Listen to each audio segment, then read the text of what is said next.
અરે ચાલકો છે તે જીવના જોખમમાંથી પસાર થવા મજબૂર બની રહ્યા છે। હું છું આપની સાથે રવિ સિંધા।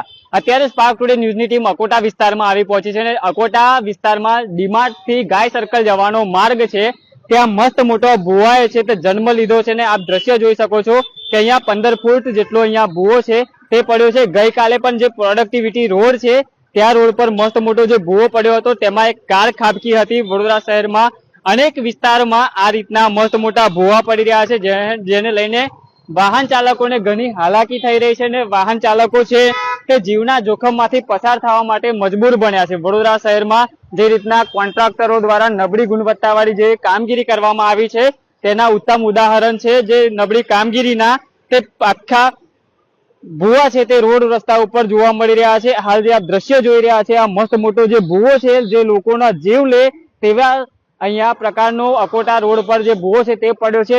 આ ભુવો છે તે ડીમાર્ટ થી ગાય સર્કલ જવાના માર્ગ ઉપર અહીંયા મસ્ત મોટો જે ભુવો છે તેનું આગમન થયું છે ને અહીંયા ટ્રાફિક પોલીસ દ્વારા અહીંયા બેરિકેડ કરી દેવામાં આવ્યું છે કે કોઈ વાહન ચાલક અહીંયાથી પસાર ના થાય ને જો અહીંયા ખાડામાં ના ખાબકે તેના માટે તકેદારી રાખવામાં આવી છે। પણ ખાસ અહીંયા કોર્પોરેશન દ્વારા પણ અહીંયા ખાસ તકેદારી રાખવામાં આવી હોત, જે કોન્ટ્રાક્ટર દ્વારા અહીંયા કામગીરી કરવામાં આવી હોત, જો પહેલેથી તેઓ પર નજર રાખવામાં આવી હોત તો વડોદરા શહેરમાં ઠેર ઠેર આ જે ભુવા પડવાનો સિલસિલો છે તે ક્યાંક ઓછો થતો અને વડોદરા શહેરમાં જે ભુવા છે તે ક્યાંક ને ક્યાંક અટકતા। હાલ જે રીતના અહીંયા લોકો પણ છે તેમની સાથે પણ વાત કરીશું અને તેઓ પણ અહીંયા કહી રહ્યા છે। કાકા શું કહેશો, વડોદરા શહેરમાં ઠેર ઠેર ભુવા પડી રહ્યા છે?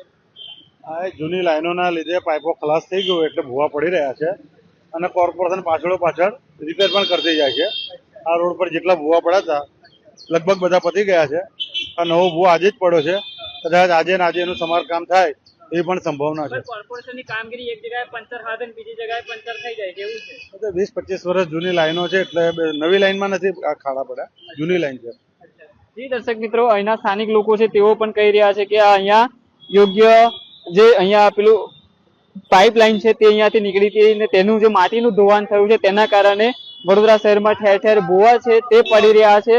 પણ ક્યાંક ને ક્યાંક વડોદરા શહેરમાં જે રીતના કોન્ટ્રાક્ટર દ્વારા અહીંયા જે કામગીરી તમને કરવામાં આવી છે આપ કામગીરી આપ જોઈ શકો છો કે અહીંયા માટી છે ને અહીંયા પાણીનો ભરાવો થયો હશે ને તે માટે જ અહીંયાથી માટી છે તે તેના કારણે જમીન દોસ્ત થવાના કારણે વડોદરા શહેરમાં ઠેર ઠેર ભુવા પડી રહ્યા છે। કોન્ટ્રાક્ટરો દ્વારા જે રીતના નબળી ગુણવત્તાવાળી જે કામગીરી છે તે કરવામાં આવી છે અને તેને લઈને હાલ જે રીતના આપ ટ્રાફિક પણ જોઈ શકો છો કે અહીંયા અકોટા રોડ પર ડીમાર્ટ પાસે જે રીતના ભુવો પડ્યો છે તે અહીંયા ટ્રાફિક જામના પણ દ્રશ્યો સર્જાઈ રહ્યા છે, કેમ કે અહીંયા મસ્ત મોટો 15 ફૂટ જેટલો જે ભુવો છે તે પડ્યો છે જેને લઈને વાહન ચાલકો છે તે પોતાના જીવને જોખમમાં મૂકીને પસાર થવા માટે મજબૂર બન્યા છે, કેમ કે વડોદરા શહેરમાં ઠેર ઠેર ભુવા પડી રહ્યા છે। આ જે ભુવો છે તે માટી જેમ જેમ ધસતી જાય તેમ તેમ આ ભુવો છે તે તેનું મોઢું છે તે મોટું કરતું જાય તેવી અહીંયા સ્થિતિ છે તે ઉદ્ભવી છે અને ક્યાંક ને ક્યાંક કોન્ટ્રાક્ટરો પર જો વડોદરા શહેરના જે કમિશનર સાહેબ છે તેમના દ્વારા જો લગામ રાખવામાં આવી હોત, તેમના દ્વારા જે આ રીતના અહીંયા કામગીરી કરવામાં આવી છે ત્યાં ક્યાંક નજર રાખવામાં આવી હોત તો વડોદરા શહેરમાં જે રીતના ઠેર ઠેર ભુવાઓ પડી રહ્યા છે તે સિલસિલો ક્યાંક અટકી જતો। એક તરફ વરસાદે વિરામ લીધો છે પણ ભુવા પડવાનો સિલસિલો યથાવત જોવા મળી રહ્યો છે। કેમેરામેન રાજ દુબે સાથે હું Ravi Sindha, Spark Today News, Vadodara.